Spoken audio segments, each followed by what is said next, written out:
Hello friends, Assalamualaikum. My name is Shadja and today share করব how to change file type in Microsoft PowerPoint Bangla. তো আজকে আমি তোমাদের সাথে শেয়ার করব কিভাবে আমরা Microsoft PowerPoint এর মধ্যে ফাইল টাইপ চেঞ্জ করতে পারি। তো কাজটা করার জন্য এটা মিনিমাইজ করি। PowerPoint ফাইল মেনুতে এসে আমাদের এখান থেকে আমরা এই যে এক্সপোর্টের মধ্যে এসে এই চেঞ্জ ফাইল টাইপে আসি। আসার পর এখন এই প্রেজেন্টেশন আমরা সাধারণত কিন্তু এই প্রেজেন্টেশন এই নামে কিন্তু এই ফাইলটা সেভ করি। সেভ আসলে এখান থেকে কিন্তু এই নামে আমরা ফাইলটা সেভ করি। এখন আমরা এই যে এখান থেকে দেওয়ার পরে কি নামে করব, পরে এই যে আমরা এইটা দেখা দিলে হবে, আমরা এবিসি 1 নামে করব। সেভ দিলে কিন্তু এটা সেভ হয়ে যায়। কিন্তু আমি এটা ছাড়াও কিন্তু আরো অন্য ফরম্যাটে কি আমাদের কি করতে পারি, সেভ করতে পারি। কিরকম, এদের আমাদের পাওয়ার পয়েন্ট এই আমাদের 97 থেকে 2003 প্রেজেন্টেশন, আমি যদি 97 থেকে 2003 এই প্রেজেন্টেশন করতে চাই, সেভ করতে চাই, তাহলে সিলেক্ট করে সেভে যাইসা এখন এই যে আমাদের কিন্তু এটা আছে, এই যে এখানে কিন্তু এটা দেখতে পাচ্ছি। এখন আমরা লোকেশনটা দেখাই দিতে পারি, চাইলে কোন জায়গায় হবে।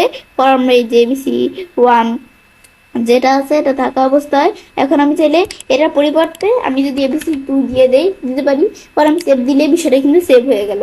ব্যাস, সেভ হওয়ার পরে এটা একটু আমাদের সময় নিচ্ছে, এদের এরকম আসলে আমরা কন্টিনিউ বা ক্যান্সেল যেটা প্রয়োজন দিতে পারি। ব্যাস, আমি ধরো সেভ করলাম, এরকম আসলে কন্টিনিউ দিতে হবে। পর আমি ফাইল মেনুতে এসে আবার আমরা ধরো কি করব, এই এক্সপোর্ট করব, করার পরে এই চেঞ্জ ফাইল টাইপে এসে আমি যদি এই ফরম্যাট ছাড়া ওপেন ফরম্যাট, আমাদের open document, presentation template, PowerPoint, picture, presentation এগুলো দিতে পারি। পিএনজি ফরম্যাট এটা দেওয়ার জন্য এখানে ক্লিক করা, সেভে আসার পরে আমরা এখান থেকে আমাদের দেখা দিলেই হবে। পরে আমাদের এখান থেকে এবিসি আমরা কি নামে করবো বিষয়টা, আমি ধরো এবিসি কি নামে আমি ধরো এখান থেকে আমরা এই নামে দিলাম, দেওয়ার পর আমি সেভ দিলে বিষয়টা সেভ হয়ে গেল।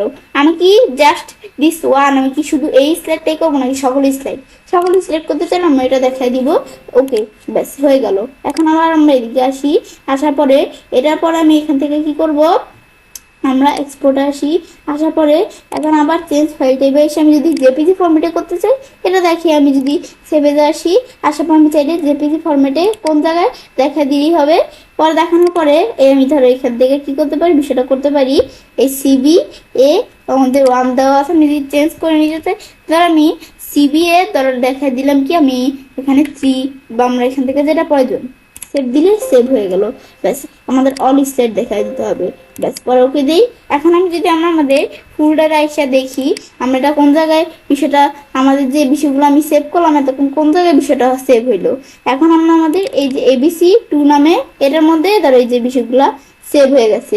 এবিসি 2 নামে যেটার মধ্যে ধরো এইগুলো আমি যদি এখানে ডাবল ক্লিক করি, এখানে ডাবল ক্লিক করলে ধরো এদের এই যে এই ফরম্যাটে এদের দেখাচ্ছে। পরেরটা এভাবে দেখতে পারি। আবার আমি যে এভাবে কিন্তু এগুলো বিভিন্ন ফোল্ডার আকার আসছে, মানে আমরা যেহেতু কি করছি, আমরা আমাদের যেহেতু বিষয়টা আমরা আমাদের অনেকগুলা স্লাইড মানে একসাথে বিষয়টা আমরা করছি, সেজন্য আলাদা একটা ফোল্ডারের মধ্যে এই স্লাইড গুলা চলে আসবে। আমরা পেজ করে ওপেন করি, তো এই যে এখন জেপিজি ফরম্যাটে যেগুলা এদের দেখতে পাচ্ছি, এই যে এখান থেকে কিন্তু এগুলো আমি এইভাবে করতে পারি।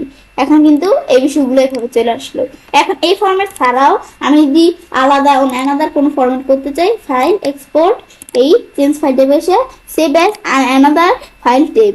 এখন আমরা এই যে এখানে যদি ক্লিক করে এটা সিলেক্ট করা আমাদের সেভেজ দেই, এই যে আমি এখানে কিন্তু এটা ছাড়াও এই ফরম্যাট ছাড়াও আরো ফরম্যাট দেওয়া আছে, এই ফরম্যাট গুলোতে করতে পারি। তারপর যদি সেভ দেই আমাদের মানে সাধারণত যেভাবে করি, পরে কিন্তু বিষয়গুলো হয়ে যায়। এটাই হচ্ছে মূলত আমাদের এই বিষয়গুলো করলাম, করার পর আমি কাজটা করতে পারি। এবার আমরা খুব সহজে মাইক্রোসফট পাওয়ার পয়েন্টের মধ্যে ফাইল টাইপ চেঞ্জ করতে পারি। ফ্রেন্ডস, আমার আজকের ভিডিও তোমাদের ভালো লেগে থাকে তোমরা চ্যানেলটি সাবস্ক্রাইব, লাইক করুন, সবার সাথে শেয়ার করবেন।